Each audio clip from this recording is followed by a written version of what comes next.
গল্পের শুরু হয় জাপানে, যেখানে 2 লক্ষেরও বেশি শক্তিশালী নিনজার অস্তিত্ব রয়েছে। তাদের দেখে সাধারণ মানুষ মনে হলেও বাস্তবে তারা অত্যন্ত বিপদসংকুল জীবনযাপন করে। সুজুকি একজন নিম্ন স্তরের নিনজা। সে একটি ম্যাগাজিনের সম্পাদক হিসেবে কাজ করার আড়ালে সাধারণ সমাজের সাথে মিশে থাকে। একদিন সে হঠাৎ একটি গোপন বার্তা পায়। সে দ্রুত একজন লোকের কাছ থেকে বিদায় নেয় এবং একটি সেতুর দিকে ছুটে যায়। সেখানে পৌঁছে সে এমন এক রুশ ব্যক্তিকে দেখতে পায় যে নিনজা শিকারী হিসেবে কুখ্যাত। তাকে নির্মূল করার একটি বিশেষ অভিযানের দায়িত্ব সুজুকির ওপর ন্যস্ত করা হয়েছে। লোকটি সুজুকিকে লক্ষ্য করে গুলি চালায়, কিন্তু সুজুকি ক্ষিপ্রতার সাথে সেই গুলিগুলো এড়িয়ে যায়। সে পাল্টা আক্রমণ চালায়, নিজের জুতোর গোড়ালি দিয়ে লোকটিকে আঘাত করে। আর ঠিক সেই মুহূর্তে তার জুতোর গোড়ালি দুটি ধারালো ছোড়ায় রূপান্তরিত হয়ে যায়। লোকটি অল্পের জন্য সে আক্রমণ থেকে রক্ষা পায় এবং সুজুকিকে লক্ষ্য করে গুলি চালিয়ে যায়। সুজুকি আবারও গুলি এড়িয়ে যায় এবং লোকটির দিকে বেশ কয়েকটি নিনজা স্টার ছুঁড়ে মারে। এরপর সে লোকটির খুব কাছে চলে যায় এবং তার পরিহিত গয়নায় সজোরে লাথি মারে। সুজুকির আপ্রাণ প্রচেষ্টা সত্ত্বেও লোকটিকে থামানো সম্ভব হয় না। এমনকি সুজুকির বৈদ্যুতিক ব্যাটনটিও লোকটির ওপর কোনো প্রভাব ফেলতে ব্যর্থ হয় এবং সে সুজুকিকে মাটিতে আছড়ে ফেলে দেয়। কিছুটা দূর থেকে আরেকজন নিনজা এই লড়াইটা পর্যবেক্ষণ করছিল। তার নাম কেটিও। সে একজন উচ্চ পদস্থ নিনজা। সে যখনই লোকটিকে গুলি করতে উদ্যত হয়, ঠিক তখনই একটি টুথপিক এসে তার বাহুতে বিদ্ধ হয়। সে ঘুরে তাকাতেই দেখতে পায় এক তরুণ তার দিকে ছুটে আসছে। এই তরুণটিও একজন নিনজা, যার নাম কুরো। কুরো খুব সহজেই সেই রুশ লোকটিকে কাবু করে ফেলে এবং গলা চেপে ধরে। কৌশলে তাকে চিরতরে শেষ করে দেয়। এরপর সে সুজুকিকে জানায় যে সে এখন চলে যাচ্ছে এবং বাকি পরিস্থিতি সামলানোর দায়িত্ব সুজুকির উপরই ছেড়ে দিল। সুজুকি বিস্ময়ে হতবাক হয়ে যায়। সে মনে মনে ভাবে, কেমন মানুষ সে, যে নিজের হাতে করা কাজের কৃতিত্ব অন্য কাউকে নিতে দিয়ে নিজে নীরবে সরে পড়ে। কুরো অত্যন্ত শান্তভাবে উত্তর দেয় যে সে অতিরিক্ত পরিশ্রম করতে চায় না। তার একমাত্র ইচ্ছা হলো বাড়ি ফিরে গিয়ে নিশ্চিন্তে ঘুমানো। কুরো অত্যন্ত দক্ষ এবং কুশলী হলেও সে একই সাথে ভীষণ অলস প্রকৃতির। এরপর সে নীরবে ঘটনাস্থল ত্যাগ করে। কুরো একটি পুরনো এবং সাধারণ মানের বাড়িতে একাই বসবাস করে। বাড়িতে বসে যখন তার একঘেয়ে লাগে, তখন সে টুথপিককে তীরের মতো ব্যবহার করার উদ্দেশ্যে মুখের ফুয়ের সাহায্যে সেটিকে তীব্র গতিতে ছুঁড়ে মারার অনুশীলন করতে থাকে। হঠাৎ করেই কেউ একজন নিঃশব্দে তার ঘরে প্রবেশ করে। সেই লোকটি হলো তার ঊর্ধ্বতন সহকর্মী কো। সে কুরোকে একটি নতুন অভিযানের দায়িত্ব দিতেই সেখানে এসেছিল।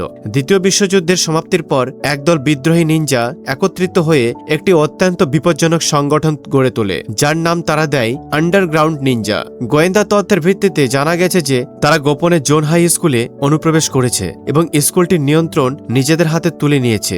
স্কুলটি এমন একটি বিশেষ এলাকায় অবস্থিত যেখানে একসময় পরিত্যক্ত নাতানো মিলিটারি স্কুল দাঁড়িয়েছিল। ধারণা করা হয় যুদ্ধের সময়ের অনেক গোপন রহস্য আজও সেখানে লুকিয়ে আছে। কুরোর লক্ষ্য হল ছদ্মবেশে সেখানে প্রবেশ করা এবং সেই দলটির আসল পরিকল্পনাগুলো উদ্ঘাটন করা। তাকে সহায়তা করার জন্য কুরোকে একটি বিশেষ স্যুট প্রদান করে। এই স্যুটের সাহায্যে সে অদৃশ্য হয়ে যেতে পারে, তবে কেবল দৃশ্যমান বা বাহ্যিক স্তরেই। স্যুটটি পরীক্ষা নিরীক্ষা করতে করতে এবং সময় কাটানোর চেষ্টা করতে গিয়ে কুরো হঠাৎ শুনতে পায় যে তার এক বান্ধবী টয়লেট পেপার চেয়ে ডাকছে। টয়লেট পেপারটি তার বসার জায়গা থেকে বেশ কিছুটা দূরে রাখা ছিল।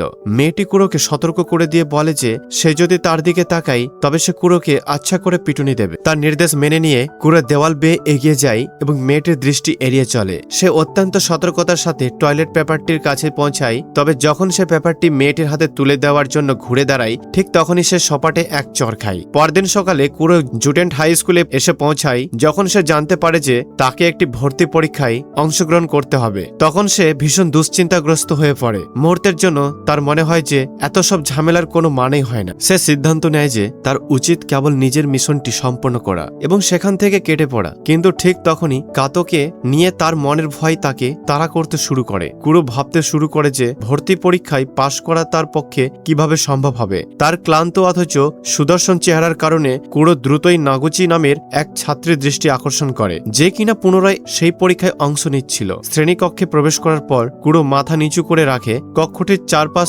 একবার ঘুরে দেখে এবং তারপর নাগুচির পাশে গিয়ে বসে পড়ে। সে নিশ্চিন্ত ছিল যে সেই সংগঠনের সদস্যরা তার আগমনের জন্য আগেই প্রস্তুতি নিতে শুরু করেছে। তারা মেঝেতে ছড়িয়ে রাখা রঙিন চালের দানা ব্যবহার করে পরীক্ষার উত্তরপত্র বা অ্যান্সার কি তৈরি করে রেখেছিল। কুরো যখন তার উত্তরপত্রগুলো লিখতে শুরু করে, ঠিক তখনই নাগুচি হঠাৎ চিৎকার করে ওঠে। সে মনে করে যে মেঝেতে ছড়িয়ে থাকা চালের দানাগুলো আসলে কোনো এক ধরনের পোকা। শিক্ষক তাকে বলেন যে যদি দানাগুলো তার বিরক্তির কারণ হয়ে থাকে তবে সে যেন নিজেই সেগুলো পরিষ্কার করে ফেলে। কুরো কুড়ো বুঝতে পারে যে এখন কিছু একটা করতেই হবে। সে তখন কৌশলে নিজের ইরেজারটির নিচে ফেলে দেয়, সেটি কুড়িয়ে নেওয়ার জন্য নিচু হয় এবং সেই ফাঁকে চতুরতার সাথে একটি কাগজের গোলা একটি স্ট্রয়ের ভেতরে ঢুকিয়ে নেয়। এরপর সে সেটি নাগুচির দিকে ছুঁড়ে মারে। নাগুচি চিৎকার করে বলতে থাকে যে কেউ একজন তাকে এইমাত্র স্পর্শ করেছে। এমনকি সে শিক্ষককে একজন বিকৃতমান বৃদ্ধ হিসেবে অভিযুক্ত করতেও শুরু করে। শিক্ষক অত্যন্ত শান্তভাবে এর প্রত্যুত্তরে বলেন যে তার হাত অতটাও লম্বা নয় যে সে নাগুচিকে স্পর্শ করতে পারবে। তাদের এই তর্ক বিতর্ক চলাকালীনই কুড়ো দ্রুতগতিতে একের পর এক উত্তরপত্র পূরণ করতে থাকে।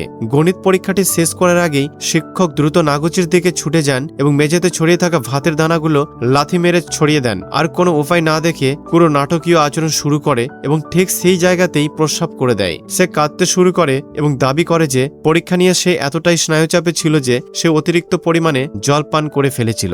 শিক্ষক তাকে শান্ত করেন এবং বুঝিয়ে বলেন যে এই পরীক্ষাটি আসলে কেবলই একটি আনুষ্ঠানিকতা মাত্র। তিনি তাকে আশ্বস্ত করেন যে পরীক্ষায় পাস করার জন্য একটি সাদা খাতা জমা দেওয়াই যথেষ্ট হবে।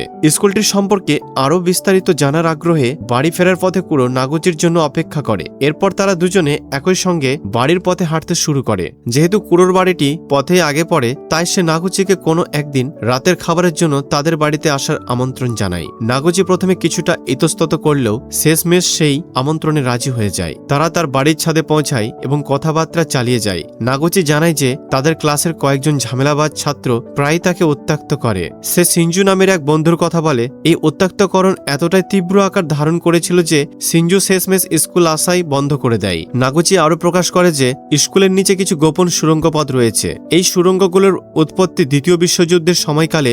এক সময় এগুলো এমন একটি বিশেষ সামরিক ঘাঁটির সাথে সংযুক্ত ছিল যা নিনজাদের যুগে ব্যবহৃত হতো। কুড়ো বুঝতে পারে যে সেই ভূগর্ভস্থ নিনজা দলটি হয়তো এই গোপন ঘাঁটিকে লক্ষ্যবস্তু বানিয়েছে। সূর্য যখন ডুবতে শুরু করে তখন নাগুচি বলে যে তার এখন বাড়ি ফেরা উচিত। হঠাৎই সে ছাদ থেকে পা পিছলে যায় এবং নিচে পড়তে শুরু করে। মাটিতে আছড়ে পড়ার আগেই কুড়ো ক্ষিপ্র গতিতে সামনে ঝাঁপিয়ে পড়ে এবং তাকে লুফে নেয়। নিচে পড়ার সময় কুড়োর শুটের নিরাপত্তা ব্যবস্থাটি সক্রিয় হয়ে ওঠে এবং একটি কুশনের রূপ ধারণ করে। নাগুচি ভয়ে চিৎকার করে ওঠে। হাঁ করা মুখ নিয়েই নিস্তেজ হয়ে পড়ে সে এবং জ্ঞান হারিয়ে ফেলে। এরপর কুড়ো তাকে নিরাপদে বাড়ি পৌঁছে দেয়। সেই রাতেই এক বেপরোয়া ছেলে তাদের প্রতিবেশী কায়োর বাথরুমের কাছে এসে একটি ড্রোন ওড়ানোর চেষ্টা করে। সে টেরি পায় না যে কুড়ো সেখানে তার অদৃশ্য হওয়ার স্যুটটি পরে বসে আছে। কুড়ো তার বিশেষ বৈদ্যুতিক দণ্ডটি ব্যবহার করে ছেলেটিকে বৈদ্যুতিক শক দেয়। জানা যায় যে ছেলেটি নাগুচিরই এক বন্ধু। কুড়ো তাকে বাধ্য করে কায়োর কাছে ক্ষমা চাইতে। পরদিন সে সিঞ্জুকে সাথে করে স্কুলে নিয়ে যায়। কুড়ো তাকে আশ্বস্ত করে যে সে তাকে সুরক্ষা দেবে। তবে সে এও সতর্ক করে দেয় যে সিঞ্জুকে প্রতিদিন 500 টাকা করে জরিমানা দিতে হবে। স্কুলে পৌঁছানো মাত্রই সেই ছেলেরা সিঞ্জুকে উত্ত্যক্ত করতে শুরু করে। তবে তারা সময়টা ভুল বেছে নিয়েছিল, কারণ কুড়ো সেখানে উপস্থিত ছিল। কুড়ো নিজের পা দিয়ে সিঞ্জুর পায়ে একটি খোঁচা দেয় এবং তাকে সজোরে অন্য ছেলেটির দিকে ঠেলে দেয়।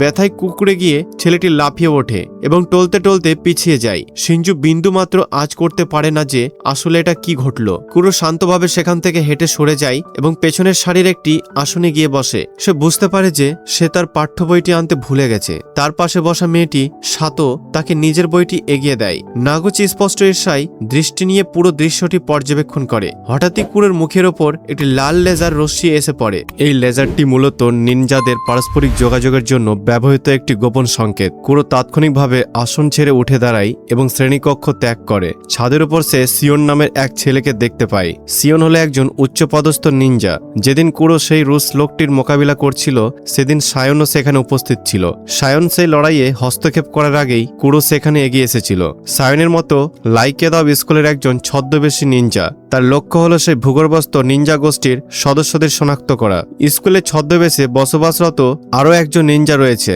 বর্তমানে সে স্কুলের শৃঙ্খলা পরিচালক হিসেবে দায়িত্ব পালন করছে। পরিচালক কুড়োকে নির্দেশ দেন যেন ক্লাস শেষ হওয়ার পর সে বয়লার রুমে গিয়ে তার সাথে দেখা করে। এই কথা বলে তিনি অদৃশ্য হয়ে যান।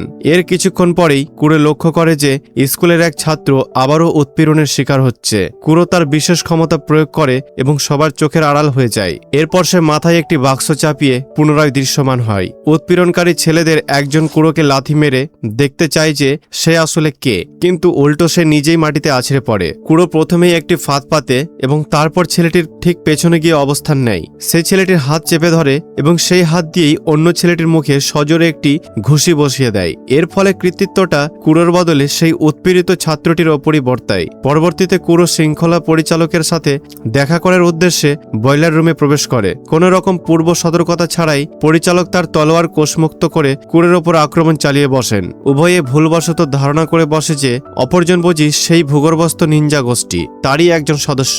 কুড়ো অত্যন্ত নিখুঁত এবং শক্তিশালী চালের মাধ্যমে পরিচালকের একটি আঘাত প্রতিহত করতে থাকে। এক পর্যায়ে যখন সে বুঝতে পারে যে পরিচালক আসলে ওই গোষ্ঠীর সাথে যুক্ত নন, তখন সে পরিচালককে থামার জন্য সতর্ক করে। সে দাবি করে যে একটি কৃত্রিম উপগ্রহ বা স্যাটেলাইট পরিচালকের ওপর লক্ষ্য স্থির করে আছে এবং সে চাইলেই মুহূর্তের মধ্যে এই লড়াইয়ের ইতি টানতে পারে। পরিচালক হেসে ওঠেন এবং মনে করেন যে কুড়ো কেবল ফাঁকা বুলি আওড়াচ্ছে। তার বিশ্বাস ছিল একজন সাধারণ বা নিম্নপদস্থ নিনজার পক্ষে কোনো কৃত্রিম উপগ্রহ নিয়ন্ত্রণ করা কখনোই সম্ভব নয়। ঠিক সেই মুহূর্তে আকাশ থেকে একটি লেজার রশ্মি নেমে আসে এবং পরিচালকের তলোয়ারটিকে মাঝখান দিয়ে দ্বিখণ্ডিত করে ফেলে। পরিচালক তাৎক্ষণিকভাবে পরিস্থিতির আঁচ করতে পারেন এবং লড়াই থেকে সরে দাঁড়ান। এরপর কুড়ো সেই কক্ষ ত্যাগ করে। কক্ষ থেকে বেরিয়ে আসার সময় সে লক্ষ্য করে যে তার ক্লাসের সবচেয়ে জনপ্রিয় ছাত্রী মিতসুকি তার অপেক্ষায় দাঁড়িয়ে আছে। মিতসুকি তার দিকে তাকিয়ে এক অদ্ভুত হাসি উপহার দেয় এবং একটিও কথা না বলে সেখান থেকে হেঁটে চলে যায়। অদূরেই অবস্থিত একটি দোকানে স্বয়ংক্রিয় সেন্সর দরজাটি খুলে এবং বন্ধ হতে থাকে, অথচ সেখানে দৃশ্যমান কোনো মানুষের অস্তিত্বই ছিল না। দেখে মনে হচ্ছিল যেন কোনো অদৃশ্য সত্তা দোকানের ভিতরে প্রবেশ করছে। মুহূর্তকাল পরেই দোকানের তাক থেকে একের পর এক জিনিসপত্র নিচে খসে পড়তে শুরু করে। দোকানের ভেতরে থাকা এক নারী সেই অদৃশ্য আক্রমণকারীর বিরুদ্ধে রুখে দাঁড়ানোর চেষ্টা করেন এবং তিনিও একজন নিনজা ছিলেন, কিন্তু শেষ রক্ষা হলো না। সেই অদৃশ্য আক্রমণকারী তাকে হত্যা করে। সুজুকি একটি বার্তা পায় যার মাধ্যমে সে জানতে পারে যে তার গুরু, যিনি নিজেও একজন নিনজা ছিলেন, তিনি নির্মমভাবে খুন হয়েছেন। এরপরেই সুজুকি নিজেও আক্রমণের শিকার হয়। সে বুঝতে পারে যে আক্রমণকারী নিশ্চিতভাবেই সেই ভূগর্ভস্থ নিনজা গোষ্ঠীরই একজন সদস্য। কেবল তাদের কাছেই এমন একটি স্যুট রয়েছে যা পরিধান করলে সম্পূর্ণ অদৃশ্য হওয়া যায়। তার নিজের স্যুটটি তাকে কেবল আংশিকভাবে অদৃশ্য করতে সক্ষম। পরবর্তীতে সাদো যখন স্কুল থেকে হেঁটে বাড়ি ফিরছিল, তখন সেই একই ব্যক্তি তাকে জাপটে ধরে। সুজুকি তাকে সতর্ক করে দিয়ে বলে যেন সে কোনো সাধারণ নাগরিকের ক্ষতি না করে। লোকটি অত্যন্ত নির্লিপ্তভাবে উত্তর দেয় যে সুজুকির মৃত্যু সেখানে লেখা নেই। সে বলে সুজুকির মৃত্যু লেখা আছে কোদান হাই স্কুলে। এদিকে নগুচি তার ঘরে একা বসে কুড়োর চিন্তায় বিভোর হয়ে থাকে। গত কয়েকদিন ধরে সে কোনোভাবে কুড়োকে তার মন থেকে মুছে ফেলতে পারছে না। সে সারাক্ষণই কুড়োর সাথে একটি সুখের জীবনের স্বপ্ন দেখে চলেছে। এক রাতে হঠাৎই সে দেখতে পায় কুড়ো তার বিছানার পাশে বসে নিঃশব্দে তার দিকে তাকিয়ে আছে। কুড়ো তাকে জানায় যে একটি দোকানে কর্মরত একজন নিনজা নিহত হয়েছে। সে তাকে সতর্ক করে দিয়ে বলে যে একটি গোপন নিনজা গোষ্ঠী হয়তো হামলার পরিকল্পনা করছে। তাদের স্কুলে শীঘ্রই একটি সহিংস সংঘর্ষ বেঁধে যাওয়ার উপক্রম হয়েছে। কুড়ো নাগুচিকে নির্দেশ দেয় যেন আগামী কয়েকদিন সে স্কুলে না আসে। আর কোনো কথা না বলে সে জানালা দিয়ে লাফিয়ে বাইরে চলে যায় এবং চোখের আড়ালে মিলিয়ে যায়। এরপর দৃশ্যপটে এমন এক ব্যক্তির আগমন ঘটে যে প্রাণপণে দৌড়াচ্ছে, যেন কেউ তাকে শিকার করার জন্য ধাওয়া করছে। হঠাৎই একটি নিনজা স্টার তারকাকৃতির ধারালো অস্ত্র নিয়ে বাতাসের বুক চিরে তাকে ধাওয়া করে। সুযোগ পাওয়া মাত্রই সেটি তার পায়ে বিদ্ধ হয় এবং সে মাটিতে লুটিয়ে পড়ে। লোকটির নাম শেরুদা। এক সময় সে কুড়োর দলের একজন নিনজা ছিল, যে দলটি নিন নামে পরিচিত ছিল, কিন্তু পরবর্তীতে সে সেই দল ত্যাগ করে। তাকে ধাওয়া করা সেই অদৃশ্য আকৃতিটি তাকে একটি প্রস্তাব দেয়। সে শেরুদাকে জিজ্ঞেস করে যে সে সেই গোপন নিনজা গোষ্ঠীতে যোগ দিতে চায় কিনা। শেরুদা অবিলম্বে রাজি হয়ে যায় এবং জানায় যে মানুষ হত্যা করতে সে বেশ আনন্দ পায়। এরপর সে জানতে চায় যে তাদের পরবর্তী লক্ষ্য বা টার্গেট কে। ঠিক তখনই আসল সত্যটি উন্মোচিত হয়। অন্যান্য নিনজাদের হত্যার পেছনে দায়ী সেই অদৃশ্য নিনজাটি আর কেউ নয়, স্বয়ং শেরুদাই। পরদিন সকালে এক ছাত্র যখন স্কুলের দিকে যাচ্ছিল, তখন শেরুদা এক কোপেই তার শিরচ্ছেদ করে। সে মৃতদেহটিকে নিজের সাথে নিয়ে যায় এবং অদৃশ্য হয়ে যায়। কুড়োর সতর্কবাণী সত্ত্বেও নাগুচি তাকে খুঁজতে স্কুলে যায়। স্কুলের প্রবেশপথে প্রধান শিক্ষক তাকে দেখতে পান। নাগুচি অত্যন্ত ব্যাকুল হয়ে প্রধান শিক্ষককে কুড়োর বলা সেই সব কথা খুলে বলে যে স্কুলটি ধ্বংস হয়ে যাওয়ার উপক্রম হয়েছে। প্রধান শিক্ষক বুঝতে পারেন যে শীঘ্রই একটি ভয়াবহ লড়াই শুরু হতে চলেছে। তিনি নাগুচির হাতে একটি আংটি তুলে দেন এবং তাকে অনুরোধ করেন সেটি কুরোর কাছে পৌঁছে দিতে। তিনি নাগুচিকে জোর দিয়ে বলেন যেন সে কুরোকে খুঁজে বের করে, কারণ বিষয়টি অত্যন্ত গুরুত্বপূর্ণ।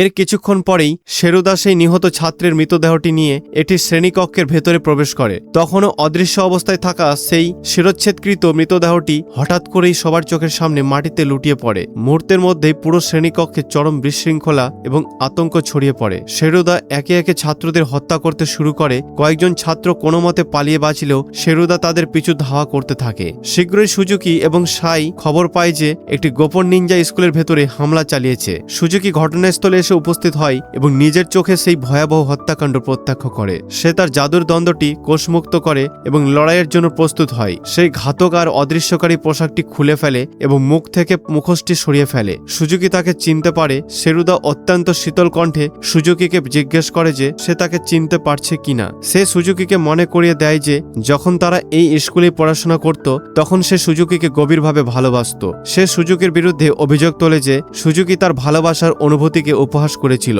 এবং তাকে ছেড়ে পালিয়ে গিয়েছিল। ক্রোধ এবং বিদ্বেষে আচ্ছন্ন হয়ে শেরুদা কোনোই দয়া প্রদর্শন করে না। দুজনের মধ্যে এক নৃশংস লড়াই বেঁধে যায়। সুজুকি ক্রমশ সুবিধাজনক অবস্থানে চলে আসে এবং জয়ের দ্বার প্রান্তে পৌঁছে যায়। তবে সে একটি বিষয় বুঝতে ব্যর্থ হয়। শেরুদার পরিহিত বিশেষ পোশাকটি বজ্রশক্তির আক্রমণ শোষণ করে নিতে সক্ষম, আর ঠিক এই কারণেই তার হাতের জাদুর দ্বন্দ্বটি শেরুদার ওপর কোনো প্রভাবই ফেলতে পারে না। ঠিক যখন সুজুকির পরাজয় আসন্ন হয়ে ওঠে তখনই কাচের দেওয়াল ভেঙে এক ব্যক্তি ভেতরে প্রবেশ করে। সে আর কেউ নয়, সেই উচ্চ পদস্থ নিনজা। পরিস্থিতি বুঝতে সেরার এক মুহূর্ত দেরি হয় না। সেই নিনজার মুখোমুখি দাঁড়িয়ে শেরুদা বুঝতে পারে যে তার টিকে থাকার সম্ভাবনা প্রায় শূন্য। ঠিক এই কারণেই সে দ্রুত নিজের মুখোশটি পরে নেয় এবং নিঃশব্দে সেখান থেকে অদৃশ্য হয়ে যায়। তবে তাকে খুঁজে বের করতে কাইতোর বিন্দুমাত্র বেগ পেতে হয় না। সে বিদ্যুতের গতিতে নিজের বাহু চিরে ফেলে এবং সেই রক্ত শেরুদার দিকে ছুড়ে দেয়। রক্তের ছিটায় শেরুদার পোশাক রঞ্জিত হয়ে যায় এবং তার অদৃশ্য শরীরটি দৃশ্যমান হয়ে ওঠে। সঙ্গে সঙ্গেই কাইতো তার তলোয়ার দিয়ে শেরুদার ওপর আক্রমণ চালায়। শেরুদার অত্যাধুনিক পোশাকটি হঠাৎ বেলুনের মতো ফুলে ওঠে এবং সেই আঘাত প্রতিহত করে দেয়। ঠিক এই সুযোগটি কাজে লাগিয়ে শেরুদা সেখান থেকে পালিয়ে যেতে সক্ষম হয়। এদিকে নাগচি তখনও কুরোকে খুঁজে ফিরছিল। হঠাৎই তার সাথে আতঙ্কগ্রস্ত ইদার দেখা হয়ে যায়। ইদা তাকে জানায় যে সে কুরো এবং অন্য আরেকটি ছেলে মিলে সুড়ঙ্গ পথের দিকে গিয়েছিল। সেখানে এমন একটি গুজব প্রচলিত আছে যে সুড়ঙ্গের ভেতরে একটি গোপন পথ রয়েছে যা একটি ভূগর্ভস্থ বাংকারে গিয়ে মিশেছে। ইদা ব্যাখ্যা করে বলে যে সে এবং অন্য ছেলেটি ভয়ে সুড়ঙ্গের ভেতরে প্রবেশ করার সাহস পায়নি। এখন সে আশঙ্কা করছে যে কুরো হয়তো কোনো বিপদের মুখে পড়েছে। ঠিক সেই সময়ই সুড়ঙ্গের ভেতরে কুরোর সাথে এক তরুণীর দেখা হয়। সে হলো মিৎসুকি, সেই ব্যক্তি যে শুরু থেকে পুরো কল্পনার নেপথ্যে কলকাঠি নেড়ে আসছিল। মিৎসুকি কুরোর কল্পনার চেয়েও বহুগুণ বেশি শক্তিশালী ছিল। তাকে থামানোর প্রচেষ্টায় কুরো তার দিকে একটি বোমা ছুড়ে মারে, কিন্তু মুহূর্তের মধ্যে দেখা যায় মিৎসুকি মাত্র একটি আঙুলের সাহায্যে দেওয়াল আঁকড়ে ধরে ঝুলে আছে। এরপর কুরো তার দিকে দুটি উচ্চ ভোল্টেজের বৈদ্যুতিক তার ছুড়ে দেয়। মিৎসুকি খালি হাতেই সেই তার দুটি লুফে নেয়, যেন বিদ্যুতের কোনো প্রভাবই তার উপর খাটে না। স্কুলের অন্য প্রান্তে শেরুদা তখনও করিডোর ধরে উদ্দেশ্যহীনভাবে ঘুরে বেড়াচ্ছিল। হঠাৎই তার সামনে শিওন এসে উপস্থিত হয়। শিওন তার তলোয়ার কোষমুক্ত করে এবং অবিশ্বাস্যতা এবং দক্ষতার সাথে শেরুদার মুখোমুখি হয়। সে অত্যন্ত বুদ্ধিমত্তার সাথে মেঝেতে কাচের টুকরো ছড়িয়ে দেয়। এর ফলে কাচ ভাঙার শব্দ শুনেই সে শেরুদার গতিবিধি এবং অবস্থান নির্ণয় করতে সক্ষম হয়। এমনকি তার সাথে থাকা সেই টেডি বিয়ারটিও শেরুদার সঠিক অবস্থান শনাক্ত করতে তাকে সহায়তা করে। শেষমেশ শিওন শেরুদাকে দেওয়ালের সাথে চেপে ধরে কণ্ঠাসা করে ফেলতে সক্ষম হয়। আর মাত্র কয়েক সেকেন্ডের মধ্যেই একটি স্যাটেলাইট নির্দেশিত আক্রমণের আঘাতে শেরুদার মৃত্যু নিশ্চিত হয়ে যেত। তবে একেবারে শেষ মুহূর্তে সে পালিয়ে যেতে সক্ষম হয়। শিওন শেরুদার পিছু ধাওয়া করে এবং ছাদের ওপর তাকে ধরে ফেলে। সে তলোয়ার দিয়ে এক প্রবল আঘাত হানে, কিন্তু সেখানে কেবল শেরুদার খালি বর্মটি পড়ে থাকে। হঠাৎ পেছন থেকে শেরুদা শিওনকে আক্রমণ করে। শিওন এই আকস্মিক আক্রমণ এড়ানোর চেষ্টা করে, কিন্তু তার তলোয়ারটি মাঝখান থেকে ভেঙে দু টুকরো হয়ে যায়। যদিও শিওন অধিকতর দক্ষ যোদ্ধা, তবুও ভূগর্ভস্থ নিনজাদের হাতে রয়েছে উন্নততর অস্ত্রশস্ত্র। এই ধস্তাধস্তির এক পর্যায়ে শিওনের কাঁধে গুরুতর আঘাত লাগে। আহত এবং ভীত সন্ত্রস্ত অবস্থায় সে তার ভাঙা তলোয়ারের অর্ধেক অংশ দিয়েই কেবল নিজেকে রক্ষা করার চেষ্টা চালিয়ে যায়। সে এখন পরাজয়ের দ্বার প্রান্তে। ঠিক সেই মুহূর্তে কাইদো সেখানে এসে উপস্থিত হয় এবং পরিস্থিতির মোড় ঘুরিয়ে দেয়। সে তার তলোয়ারটি সরাসরি সেরুদার শরীরের ভেতর দিয়ে গেঁথে দেয়। সেরার উন্মুক্ত তাণ্ডবের অবশেষে অবসান ঘটে। কাইদো চিয়েনের প্রাণ রক্ষা করে সুরঙ্গের গভীর অভ্যন্তরে। কুরো তার লড়াইয়ে ক্রমশ পিছিয়ে পড়ছিল। সে বুঝতে পারে যে মিৎসুকির অসামান্য শক্তির কারণে তাকে পরাজিত করা প্রায় অসম্ভব। তবুও কুরো তার প্রকৃত উদ্দেশ্যটি বুঝতে চায়। সে জানতে চায় মিৎসুকি কেন এসব করছে। অবশেষে মিৎসুকি সত্যটি প্রকাশ করে। সে ইচ্ছাকৃতভাবে মিথ্যা তথ্য ছড়িয়েছিল যাতে সমস্ত নিনজাদের স্কুলের দিকে টেনে আনা যায়। এর ফলে তারা লেজারের স্যাটেলাইটটি সক্রিয় করতে এবং সেটির অবস্থা নির্ণয় করতে সক্ষম হয়। তথ্য বা ডেটা হ্যাক করার মাধ্যমে তারা স্যাটেলাইটটির সঠিক অবস্থান চিহ্নিত করতে সক্ষম হয়। এখন তাদের মিত্রদের একজন ইতিমধ্যে সেখানে পৌঁছে গেছে। তাদের বিশেষ স্যুটগুলোর একটি এমনকি মহাকাশেও কাজ করতে সক্ষম। মিৎসুকি যখন আরেকটি প্রাণঘাতী আক্রমণ চালায় তখন কুরো নিজেকে রক্ষা করতে হিমশিম খায়। সে অতি কষ্টে মিৎসুকির প্রবল শক্তি প্রতিহত করে টিকে থাকে। প্রকৃতপক্ষে সে কেবল সময়ের অপেক্ষা করছিল। সে অপেক্ষা করছিল কখন তার বন্ধুরা এসে তাকে উদ্ধার করবে। ঠিক তখনই নাগুচি সেখানে এসে পৌঁছায়। নাগুচি কুরোর হাতে সেই আংটিটি তুলে দেয় যা তাকে শৃঙ্খলা পরিচালক কুরোর কাছে পৌঁছে দিতে বলেছিলেন। কুরো আংটিটি সক্রিয় করে এবং সেটির অ্যান্টেনাটি প্রসারিত করে দেয়। ঠিক সেই মুহূর্তে একটি ড্রোন একটি তলোয়ার বহন করে সেখানে এসে উপস্থিত হয়। কুরো তলোয়ারটি হাতে তুলে নেয়, মিৎসুকির সজোরে লাথি মেরে ধুলোর মেঘের আড়ালে ছিটকে ফেলে দেয় এবং আক্রমণের উপযুক্ত সুযোগ খুঁজতে থাকে। শীঘ্রই দুজনে এক তীব্র এবং মুখোমুখি সংঘর্ষে জড়িত পড়ে। কুরো দ্রুতই বুঝতে পারে যে মিৎসুকির ওপর সরাসরি আক্রমণ চালানোটা একটি ভুল সিদ্ধান্ত হবে। সে বুঝতে পারে যে তাকে অবশ্যই আক্রমণ এড়িয়ে চলতে হবে এবং আকস্মিকভাবে পাল্টা আঘাত হানতে হবে। তার অদৃশ্যকারী স্যুটটি এক্ষেত্রে অকেজ প্রমাণিত হয়, কারণ সেটি কেবল তার শরীরের ওপরের অংশটুকুই আড়াল করতে পারে। স্যুটটি সক্রিয় করেও মিৎসুকি তাকে স্পষ্টভাবে দেখতে পাচ্ছিল। কুরো মনে মনে প্রশ্ন করতে থাকে এভাবে লড়াই করে সে আর কতক্ষণ টিকে থাকতে পারবে। তার প্রতিটি আক্রমণের প্রচেষ্টায় মিৎসুকির শক্তির কাছে পরাভূত হয়ে ব্যর্থ হচ্ছিল। পরিশেষে সে মেনে নেয় যে সাধারণ বা প্রচলিত উপায়ে মিৎসুকিকে হারানো তার পক্ষে সম্ভব নয়। কুরো বুঝতে পারে যে মিৎসুকিকে পরাজিত করার মাত্র একটি উপায় অবশিষ্ট আছে। সে একটি শক্তিশালী কৌশল অবলম্বন করে মিৎসুকির ওপর সরাসরি সর্বাত্মক আক্রমণ চালায়। নিজের জীবন বাজি রেখেও সে বিন্দুমাত্র দ্বিধা না করে সামনের দিকে ঝাঁপিয়ে পড়ে। কুরোর তলোয়ারটি সরাসরি মিৎসুকির শরীর ভেদ করে ঢুকে যায়। ঠিক একই সময়ে মিৎসুকির ধারালো ব্লেডটিও কুরোর শরীরে আঘাত হানে। কুরো মিৎসুকিকে জোরপূর্বক পেছনে ঠেলে দেয় এবং মিৎসুকি তার শরীর থেকে তলোয়ারটি টেনে বের করে নেয়। মিৎসুকি লুটিয়ে মাটিতে পড়ে যায়। কুরোর শারীরিক শক্তির ভাণ্ডার তখন নিঃশেষ হয়ে গিয়েছিল। গুরুতরভাবে আহত অবস্থায় সে টলতে টলতে একসময় মাটিতে লুটিয়ে পড়ে। নাগুচি দ্রুত তার কাছে ছুটে যায়, তাকে তুলে নেয় এবং পালাতে সাহায্য করে। এদিকে একটি গোপন নিনজা দলের এক সদস্য স্যাটেলাইটের ভেতরে অনুপ্রবেশ করে। সে সিস্টেমের মধ্যে একটি ভাইরাস ঢুকিয়ে দেয় এবং লেজার নেটওয়ার্কের নিয়ন্ত্রণ নিজের হাতে তুলে নেয়। ডায়ালটি একবার ঘুরিয়েই সে লেজারের শক্তি সর্বোচ্চ পর্যায়ে বাড়িয়ে দেয়। লেজারটি স্কুলটিকে লক্ষ্যবস্তু হিসেবে স্থির করে এর কার্যক্ষমতা পূর্ণমাত্রায় বাড়িয়ে দিয়ে লেজারটি স্কুলটিকে সম্পূর্ণ ধ্বংস করে দেয়। সেই বিশাল বিস্ফোরণের ফলে ভূগর্ভস্থ বাংকারের ভিতরে তীব্র কম্পন সৃষ্টি হয়। বাংকারটি ধসে পড়তে শুরু করে এবং সেখান থেকে বের হওয়ার পথটি তখনও অনেক দূরে। নাগুচি এবং কুরো পালানোর চেষ্টা করে, কিন্তু কুরো মারাত্মকভাবে আহত হয়। নিজের বেঁচে থাকার আশা ছেড়ে দিয়ে কুরো তার ভ্যানিসিং স্যুট বা অদৃশ্য হওয়ার পোশাকটি শরীর থেকে খুলে ফেলে।